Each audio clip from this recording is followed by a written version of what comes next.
오늘 말씀까지가 이스라엘 백성들이 왜 광야 생활 38년, 40년의 광야 생활을 할 수밖에 없었는지에 대한 정확한 이유를 밝힙니다. 그 이유는 이러한 사유가 이렇게 약속의 땅에 들어가지 못하고 광야에서 40년을 유리하게 된 이러한 상황이 또다시 이루어질 수 있기 때문에 그렇습니다. 그리고 안타깝게도 이루어졌죠. 그래서 이스라엘 백성들이 약속의 땅을 빼앗긴 것뿐만 아니라 흩어지게 됩니다. 흩어져서 지파조차 찾을 수 없을 만큼, 지파가 무익해질 만큼 포로로 잡혀가는 결과가 생겼어요. 결국 이유는 똑같습니다. 하나님 말씀을 거역하고 자기들의 생각이 하나님보다 앞선다고 생각한, 특별히 우리가 43절에 보면 세 가지로 그 이유를 밝히는데, 마지막에 있는 교만한 마음이라고 하는 것이 결국은 발목을 잡아서 이스라엘 백성들이 이후로 38년 동안 광야에서 유리하게 되는 분명한 이유는 이스라엘 백성들이 뭐 힘이 없어서, 능력이 부족해서, 어리석어서 이런 의미가 아니라 하나님이 함께하지 않아서라고 하는 명확한 답을 제시합니다. 특별히 오늘 말씀에 보면 제목을 다시 반역함이라고 했는데요. 말씀을 준비하면서 우리가 20절부터 25절부터죠. 25절부터 읽었습니다만, 한 번 하나님을 거역한, 올라가라고 했더니 안 올라가잖아요. 이번에는 올라가지 말라 그랬는데 올라가는 거예요. 이게 우연이 아니라는 거죠. 하나님이 너희들을 심판할 것이다 라고 하니까 그제서야 두려워서 올라가겠다고 해요. 근데 여기서 그들이 통곡하며 회개했다라고 말하지만 하나님은 그것을 회개로 받지 않으셨어요. 회개라고 하는 것은 통곡하며 운다고 회개가 아니에요. 회개 합당한 회개의 모습이 나와야 되겠죠. 그것이 뭐냐? 오늘 말씀에서 가장 핵심적인 내용입니다. 회개했다면 그 회개한 분명한 이유가 회개한 것에 대한 분명한 답을 내야 되는데, 그것이 뭐냐라고 하면 하나님 말씀을 따르는 거예요. 전에는 하나님 말씀을 따르지 않았어요. 사람들의 말을 따랐고 자기들의 생각을 따랐어요. 그러나 그것으로 인해서 하나님의 심판을 듣게 되고 두려웠죠.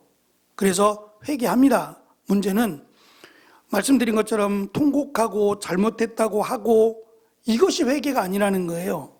회개는 내가 잘못한 것이 무엇인지를 깨달았다면 하나님 말씀에 귀를 기울이는 게 회개예요.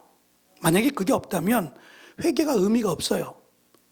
만약 이 내용만 보고 하나님 너무 잔인하신 분 아니야? 회개했는데 회개한 사람들을 이렇게까지 하나님이 심판하실 수 있어? 라고 오해할 수 있어요. 회개는 회개했습니다가 끝이 아니라 회개했다면 이제는 하나님이 말씀하신 대로 순종하는 게 회개한 자의 모습이에요. 근데 통곡하고 잘못했다고 뉘우치고 끝난다면 그것은 하나님이 보시기에 회개라고 보실 수 없다라는 점을 우리가 좀 유념해서 살펴야 됩니다. 오늘 우리가 읽은 말씀에 보면 읽은 말씀이 41절로부터 시작을 합니다. 41절은 하나님이 심판하신다고 하자 이번에 우리가 여호와께 죄를 지었습니다. 그러나 지금은 여호와께서 우리가 명령하신 대로, 지금이 아니죠. 지금 명령에 순종하는 게 아니라 앞에서 명령에 순종했어야 돼요. 근데 그것이 심판하시겠다 하니 지금 순종하겠다는 거예요. 그러면서 올라가겠다고 합니다. 근데 여기서 여러분은 저 산지로 올라가는 것이 쉬운 일이라고 생각했소라고 모세가 이야기하는데, 1페이지 밑에 보시면 이 단어가 히브리어로는 훈이라고 하는 단어인데, 이 단어가 동사형으로 쓰인 것은 여기 하나예요.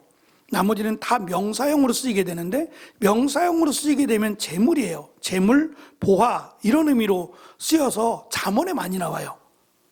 잠언에 보화라든지 지혜가 보물이라든지 이런 보물과 관련된 단어가 이 단어가 쓰이는데, 동사형은 딱 여기 한 번 나오는데 그 의미가 뭐냐면 철저하게 준비하다라고 하는 뜻이 있더라고요.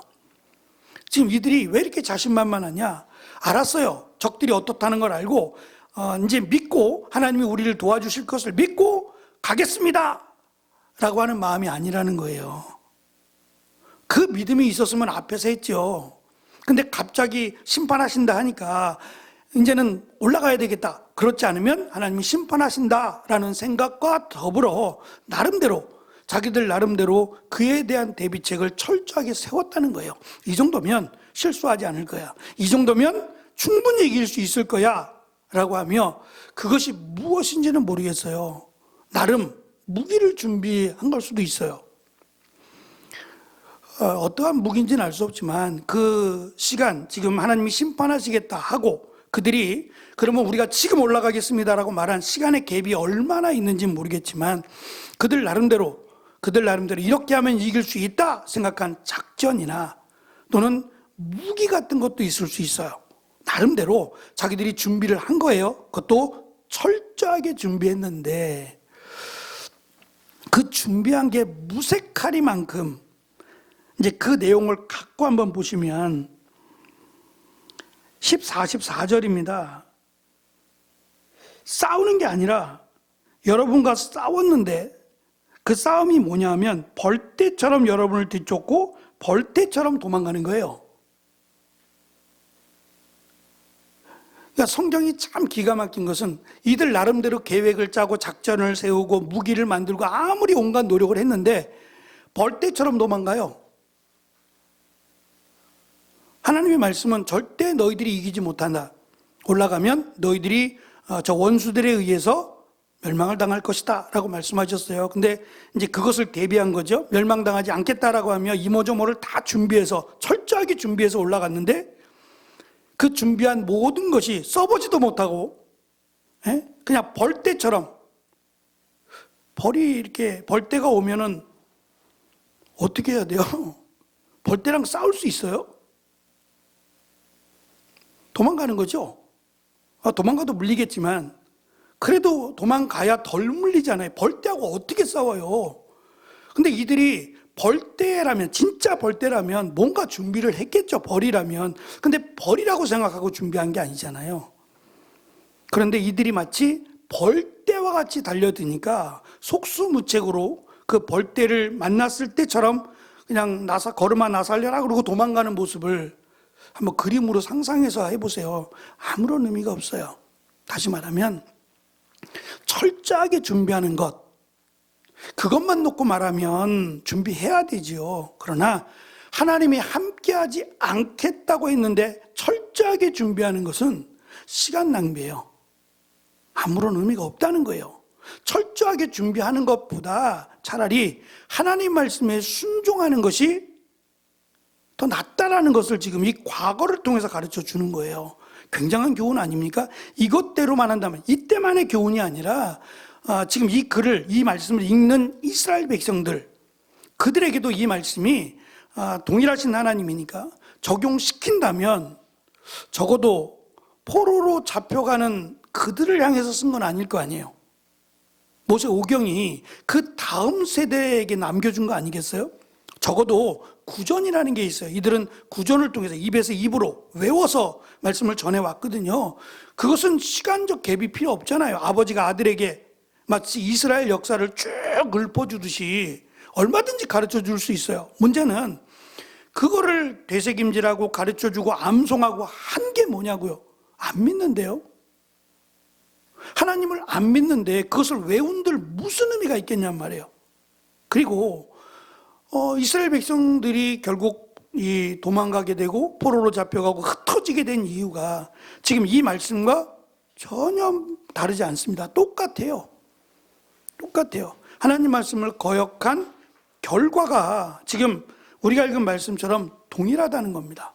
동일하게 이스라엘 백성들이 지금 이 아모리 사람이라고 설명되는, 어디서는 아말렉이라 그랬는데 아말렉이 아니라 아모리일 거예요. 아모리 사람들에 의해서 마치 벌떼가 쫓아오는 것을 피해서 도망가는 것처럼 할 일은 하나밖에 없어요. 도망치는 거. 그러니까 그것밖에는 할 수 없는 상황이 되어버린 이유가 뭐냐. 하나님 말씀을 지키지 않아서 그래요. 그러니까 올라가라 할 때는 안 올라가고 올라가지 말라 그러면 올라가고 결국 그것 때문에 38년 또는 40년의 광야 생활을 하게 되고 그것을 통해서 지금 가르쳐 주고자 하는 게 뭐냐 이거예요. 1세대는 결국 못 들어가요. 결국 그들이 누구냐? 하나님을 거역했던 자들이에요. 그런데 못 들어가고 쉬운 성경은 이 부분을 나름 번역을 했어요. 너무 어려서 39절을 보면 그 아이들 곧 너무 어려서 옳고 그른 것을 가리지 못하는 너희 자녀들은 들어갈 것이다 하는 거죠. 그러면 이들에게 필요한 건 아무것도 알지 못하는, 어찌 보면 이들은 광야에서 태어났잖아요. 광야에서 태어났으니까 나라에 대한 개념도 없어요. 적어도 1세대는 애굽이라고 하는 나라, 그죠? 포로 생활했던 애굽이라는 나라를 경험했어요. 또 여러 가지 다양한 삶을 경험해 왔다면 광야에서 태어난 이들은 광야가 전부예요. 굉장히 단순하죠. 광야의 삶, 아침에 일어나서 구름이 뜨면 움직인다. 구름이 멈추면 선다. 지극히 단순한 것들만 배우고 또 부모로부터 말씀을 받고 자랐던 아이들이에요. 그래서 어려서 옳고 그른 것을 가리지 못하는 이라고 설명을 했어요. 그래도 괜찮다는 거예요. 그래도 괜찮다.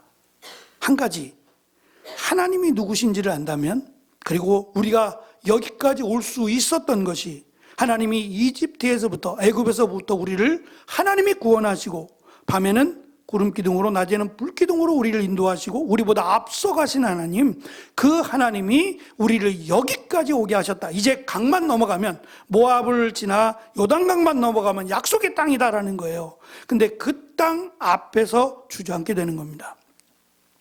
만약에 이대로 들어갔더라면 한 2주, 3주 안에는 이스라엘 백성들이 들어갈 수 있는 거예요.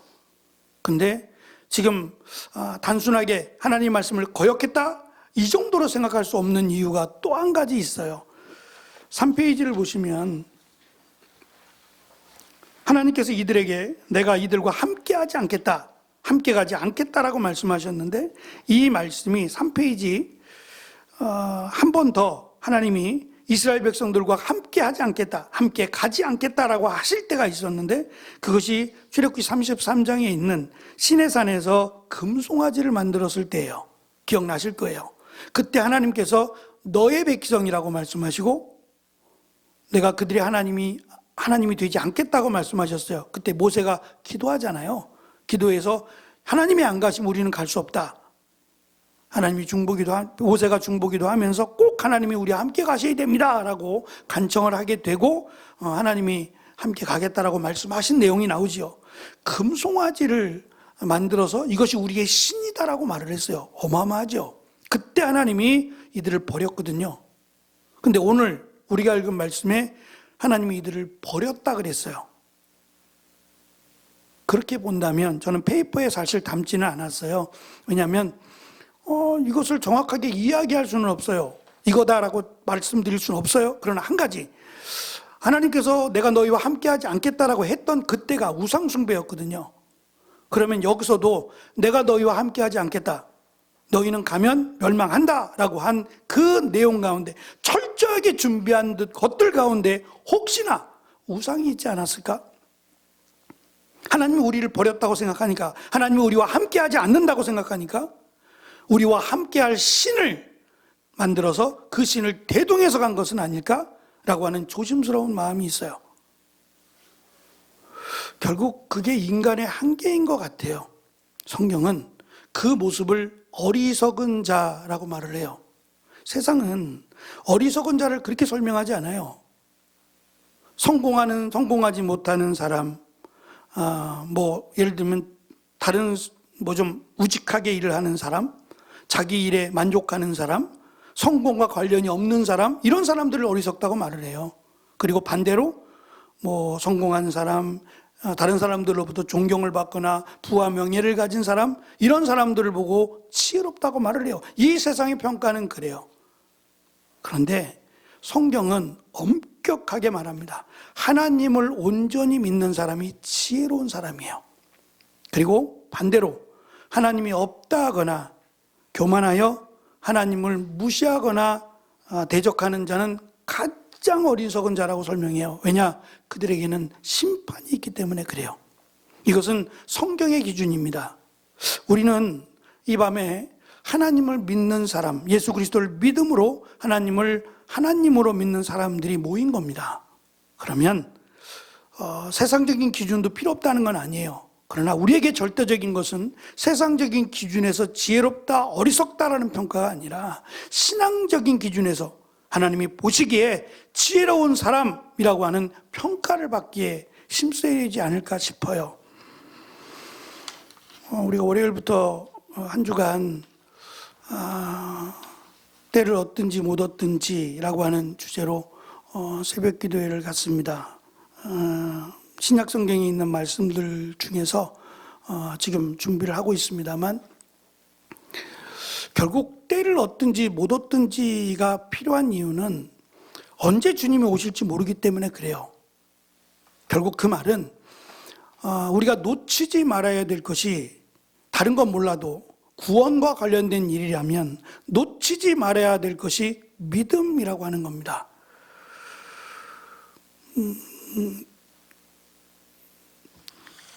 조중혜 집사님이 연세가 많으셔서 이제 걷는 것도 힘에 부치시는가 봐요. 그래서 그냥 제가 가서 잠깐 오늘 전했던 말씀 함께 나누고 기도해주고 이렇게 오긴 하는데, 그래도 오실 수 있는 데까지는 교회를 좀 오셨으면 좋겠다라고 하는 마음이 있었어요. 본인은 한 30분 전에 교회 오시고 또 예배 마치고 식사까지 다 하시면 한 2시간 가까이를 교회에 계시니까 그 시간이 너무 힘드시대요. 그럼 시간을 줄이면 안 될까요?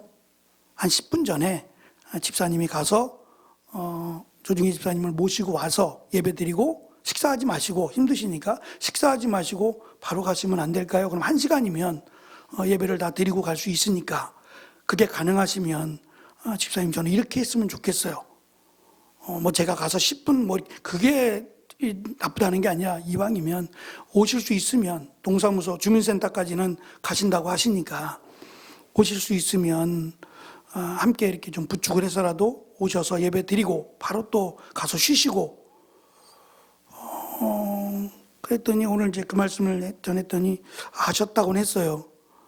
잊어버리실지는 모르겠는데 아셨다고는 했거든요. 우리에게 있어서 마지막이, 저는